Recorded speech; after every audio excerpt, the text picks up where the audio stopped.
Hey everybody, I hope you enjoyed my other 3 videos for Glenn Drover's Age of Discovery. Now in this final video, I'm just going to give you my actual full review of the game, but I'm not going to rehash any of the mechanics. If you want to check those out, you need to check out my prior 3 videos in this series. You can check out the introduction where I give you a rough gameplay overview. You can check out my tutorial where I'll show you how to play the game, and finally you can check out an actual full gameplay where I'll play 2 full rounds of the game, showing you basically how all the mechanics work together. Now this game is a remake of a game that's from 2007, and it is a worker placement game mixed in with set collection, but it does have a little bit of a bite. And I'm happy to report that the game has held up over the years, even though this is a game that is 8 years old now at this point. Now this is one of those games where it's worker placement, but the nice thing about this game is it does allow a little bit of aggression. Now the aggression comes in from the fact that the players can use soldiers, and soldiers are going to be able to use to go out across the world and have multiple purposes in the game. And this is one of the nice things I really enjoy about Empire's Age of Discovery. You have your soldiers who can use that, they can go out there and earn you more money, which is going to be a resource that you use to get these capital buildings, which is really nice. But you can also use these soldiers to go out there and wage war against the other players. Now this is really nice because this is an area control game, and the players who have the most units or most workers in a specific area are the ones who get the most amount of victory points. Now a lot of these area control games, it's about getting the area control and scoring the victory points and then moving on. What's nice about this game is that it's constantly in a flux because you have these soldiers. Now the nice thing about these soldiers is, and now this isn't quite a war game, so I'm not even trying to assume or make that assumption, but the nice thing is you can use these soldiers to start dwindling down your opponent's resources to start fluctuating the board and helping you gain majority in various different locations. And that's one of the mechanics I really enjoy about this game, and it's one of the mechanics that's held up extremely well over time. It makes it so the game is constantly in a flux, so you don't always know who the winner is. And now this is assuming all the players are on the same level, same experience, same knowledge about the game. I'm going to get into the fact about this game that it's very, best way to describe it is it's not very nice to new players.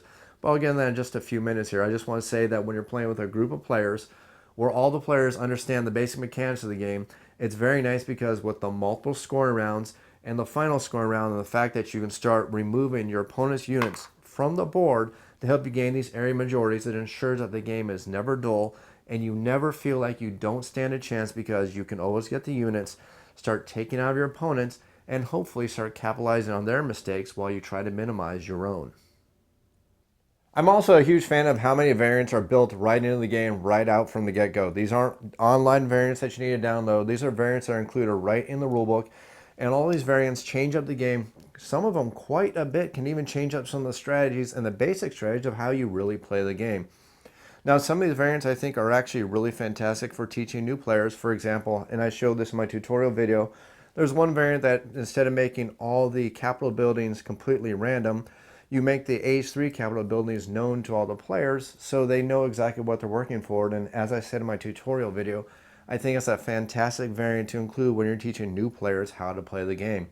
I also like the fact that if you don't like randomness and you don't like the fact that you can send armies out there to try to conquer a region, and if you fail to send enough of them, you're not going to have enough power to take over the discovery and gain the location. You're going to feel like you're wasting your armies and wasting your discoveries. If you don't like that rule, you don't like the randomness that throws in there, you're free to play with all the discoveries face up as a known quantity, which allows you to strategize, allows you to plan accordingly and figure out exactly which one of these discoveries you want to go for. And now this can really change up how you play the game. For example, a discovery that's only protected by one person or only needs one person to take out is going to be pretty hotly contested early in the game because the first person in player order who gets their first person on the discovery location is going to be the first person who's get some resources and get some victory points to get their engine rolling. So just that little change itself can change up how the game plays. Not only that, and I didn't include this in my tutorial video because I didn't want to go into too much complexity, but the whole other side of this board is a 100% completely different map called the world variant. Now the world variant actually plays differently. The game actually has a different feel to it. It plays strategically differently, and the beginning and the end game feel really different. Now it's not so different that you're not going to understand how to play the game, but it is different enough that people who are seasoned players of Age of Discovery, they're going to appreciate the differences because you're going to start seeing that you're going to be hunting and trying to take out these discovery tokens much faster, and it changes the aggression level of the game. Now, unfortunately, I do have to make a few couple negatives about the world variant. Now, the world variant itself mechanically is very sound and very nice, and a very nice addition to the game because it changes up the strategies of the game. But while it's mechanically sound, functionally it's not very well done, and it feels a little bit rushed, like they try to get out to market quickly. And I know this is one of those games that just came out on Kickstarter, and I know when Eagle-gryphon Games was putting on the market, they had a promised delivery date that was very, very quick, and they fortunately did make that delivery date, but I think that kind of compounded things and helped make it feel a little bit rushed. Now, what I mean by that is when you play with the world variant, you're going to know that the discovery deck is never used at all. It's actually completely removed from the game. Well, one of the nations, Portugal, their special nation power relies on the discovery deck. So you've completely made Portugal, the nation, completely worthless to play in the world variant. Now that's one minor negative. You can say, well, play with the other nations, and that's fine. That's a good answer, but that just kind of shows how it's a little bit rushed. You also know it's rushed by the fact that there is no rule book, no section in the rule book or anything in the rule book that tells you how to play the world variant. You actually have to go to Eagle's website to get the rules for the world variant. And now, granted, yes, it's only a couple paragraphs, but again, it shows it was a little bit rushed. Now, mechanically, I want to reemphasize, mechanically, it's not rushed. It felt very clean, felt just different enough to change up the gameplay and force players to start rethinking their strategies. Because anytime you have a game that's 8 years old, it can start feeling a little bit long in the tooth when it comes to strategies. So it's nice that it forces you to play the game differently. But again, I just want to emphasize, it did feel that production-wise, the world variant did feel just a little bit rushed. Now, gameplay-wise, Empire's Age of Discovery, and I'm just going to start referring to it as Age of Discovery so I don't start tripping over my tongue here, but Age of Discovery is one of those games that's very much as much about planning as it is about denial. This is definitely one of those games that if you're not watching what every single one of your opponents are doing, and you don't try and working on denying them from succeeding at their strategies, they're pretty much going to mop the floor with you, especially when it comes to some of these capital buildings. Now, some of these capital buildings, when they start chaining off of each other, can make some pretty darn powerful combinations that can score you an obscene amount of points. And I mean this quite literally. This is one of those games where it is quite easy to, if you're playing with people who don't know the game, they're not experienced with the game, and they're not very good at denial, you can pretty much have a runaway leader who can win the game by 50 points or more. And that's saying a lot when you see the score track only goes up to 100.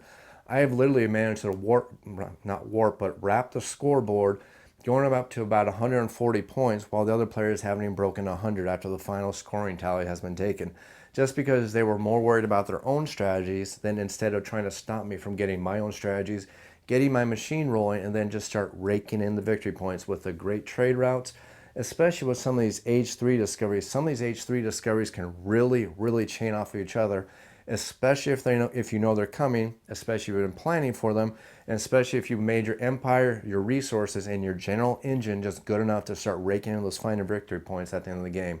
You can really, really just decimate other players in this game. And that's one point I want to make, because that's going to bring up my next point. This is one of those games that is definitely from a prior generation. A lot of the more modern board games have a lot of built-in mechanics which are designed to help players feel like they have a helping hand. Now, I can name a whole bunch of games where they have built-in mechanics where it stops somebody from shooting so far ahead in the scores. And that seems to be a much more modern board game design, and that is one way this game does show a little bit of its age, because this game does not offer any helping hands to any of the players. If you're willing to shoot yourself in the foot, the game will gladly let you shoot yourself in the foot while it hands you more ammo to shoot yourself in the other foot while the other players are laughing at you. And that is something that may frustrate other players. It is quite possible to be about 2/3 through the game, look at your nation board, look at every other player's nation board, and see that there's no way that you're going to catch up unless everybody else just starts playing really stupidly and intentionally lets you get caught up. And that's one very important thing I need to make plain and clear about Age of Empires. This is one of those games that is not going to hold your hand. It's not going to help you when you're stupid. It's a tight game, a very well-designed game, and it's very balanced. But if you're stupid, it's not going to reward stupidity, and it's not going to give you a helping hand, and it's going to let you fall on your face repeatedly and let you lose in a very non-graceful way. There's one other minor thing I need to mention about Empire's Age of Discovery, and some of you may find this to be a negative. Now, for me personally, this is not a negative because this is the kind of game I really enjoy. I like the longer, meatier kind of games. Those are the kind of games I'm always attracted to, and I will always choose to play those games over the 15, 20, 30-minute games, which I consider more the filler. Now, I'm not saying those games are bad, but they're just not the games I look for. Whenever I ever go to a game night, I always look for who's got the meatiest games, the biggest games, the most epic kind of games. That's a table I always beeline for every single time I go to a game night. That's just my play style. That's the kind of game I enjoy, and that's the kind of game Empire's Age of Discovery is. This is one of those games that's going to take an average of 30 minutes per player, and this is one of those games that plays best with 4 or more players, so you're looking at a minimum 2-hour experience. Now, I know a lot of gamers, modern gamers, aren't really liking the longer playtime games. They're liking the shorter games, getting a whole bunch of games in one night, and that's the kind of what they're starting to enjoy these days. And I'm not that kind of gamer, so for me, it's not a negative. It's very much a positive. It's something I do enjoy, but it's definitely something I want to mention because that can be a very important thing for a lot of gamers out there. They want their smaller games, their quicker games. This is not one of those games. This is definitely one of those longer games. It's the kind of game I enjoy, but I also realize that's the kind of game style that not everybody enjoys anymore. Well, that's enough about the gameplay mechanics. Let's talk about the fun stuff here. Now, this game retails for a little bit over $100, and for that $100, there is a lot in this box that I just got to harp on just for a second here. The game has well over 500 different plastic miniatures. Now, there's only like 5 or 6 different molds for the game, but you got to understand that every single player in this game has 70 different miniatures. You have different molds for them, and now while they may be a little bit on the softer side plastic, you kind of get the droopy staff feature, but for that price, for the amount of plastic you're getting in the box, plus you have all this fantastic, very thick cardboard. This cardboard is thicker than some board games I own, just to show you, and that's just one of the game components. The cardstock is very, very thick. You can hear it snapping. You can see the good quality on that. The board is good. It's very, very colorful. It's double-sided. You have a game board on both sides. And not only that, one of the biggest things I have to say about this game, and please, distributors, game producers, start doing more of this. A player aid, a sample player aid. This guarantees that if I stop playing this game because I want to move on to other games, I can come back to this game in 6 months from now, and thanks to this double-sided player aid, I'm going to remember how to play this game because it tells you exactly how the game plays, how all the specialists works, how all the scoring works, and this one simple additional additive just makes the game so much better. And matter of fact, there's actually 3 of these in the box, which is even cooler. So you can hand it out among the other players so they can all get a reminder and see how all the scoring works. Not only that, just to add in the fact that while this is an extra that you get from the Kickstarter, having metal coins in the game is really, really awesome. So components-wise, while this game is a little bit over $100, you're definitely getting your money's worth on this game.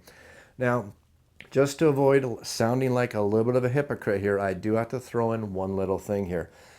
Games getting over $100 is starting to get a little bit pricier for a lot of the players out there. A lot of the board gamers can't afford $100 games, $125 games, or even $130 games. They're starting to get much more expensive.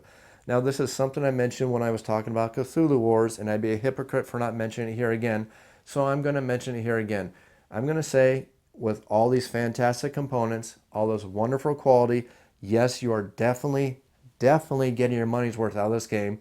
I just want to say that it is unfortunate this is pretty much a boutique game at this point. This game retails for about $130 if I'm not mistaken, with all these really high quality components, including all these ships, over 500 miniatures, good cardboard and everything like that. But that is very expensive for the average board gamer, and there's going to be a lot of board gamers who I know would enjoy this game, but they won't be able to afford it.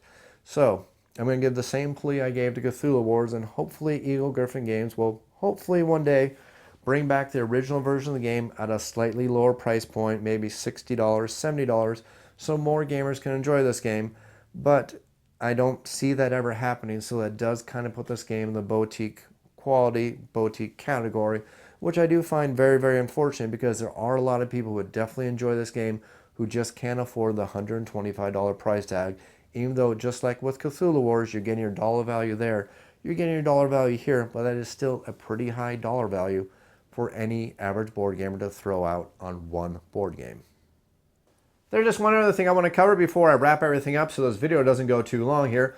But this is one of those games that is an area majority game that is all about competition between players. And this is one of those games that definitely is going to play better with more players. I think the perfect player count for this game is 4 to 5 players. I still think it's fantastic with 6 players, but I have noticed that it's hard to get a 6-player game going because the game is going to run longer, and it can go anywhere up to 3 hours for a 6-player game. And it's not quite easy to get 6 players down for a 3-hour game anymore. But 4 to 5 players, you can still get about 2 hours, 2 hours and 15 minutes, which is a little more tolerable for players, and you still get all the awesome interaction the game can produce. Now, this game is playable from 2 to 6, but I'm going to say 2 players is the least optimal way to play this game. Matter of fact, I don't think the game was ever really technically designed to play with 2 players.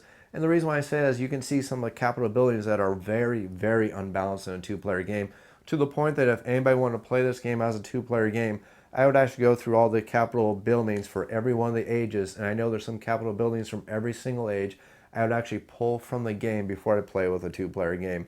And now that's not saying that the game is bad as a 2-player game. It's just to let you know that it's not 100% balanced as a 2-player game. And you're also going to lose some of the integral interaction, some of the fighting that you're going to see, and some of the things that I think brings this game to light and makes it such a fantastic game at the 4 to 5 player count. Now, 3 players is still pretty decent, don't get me wrong, but I would never play this game as a 2-player game just because I think it loses too much. I think there's the lack of balance, and I think there's just so many better 2-player games out there. 3 players is still decent, but this game absolutely shines at the 4 to 5 player count. The bottom line here is that Empire's Age of Discovery, even though this game is 8 years old, it has held up extremely well over the years. This is an area control, area majority game with the mechanics that are still sharp, still tight, and still very, very enjoyable even 8 years later. And this is a fantastic production, a very nice collector's edition with awesome components, high quality cardboard, awesome miniatures, tons of plastic, tons of replayability, more cardboard than you can ever use in a single game, ensuring that the game is always going to play ever so slightly differently, multiple variants, and an awesome insert, which I didn't mention earlier. Matter of fact, if you want to know how awesome this insert is, it's very much similar to the insert that came in Francis Drake, where all the components have their own spot, a nice plastic overlay to ensure that things don't rattle around. It's an awesome, very high quality production here. If you're looking for a fantastic area control, area majority game that has a little bit of teeth, that allows the players to interact with each other, has asymmetrical powers, and tons of variety, tons of replay, you cannot go wrong with Empire's Age of Discovery. I hope you enjoyed this video series for Empire's Age of Discovery. If you have any comments or questions, as always, leave them in the YouTube comments down below. You can also feel free to email me at offtheshelfboardgamereviews, that's OTSBGR@gmail.com. If you like this video, press the like button. I appreciate your subscription. As always, thanks for watching.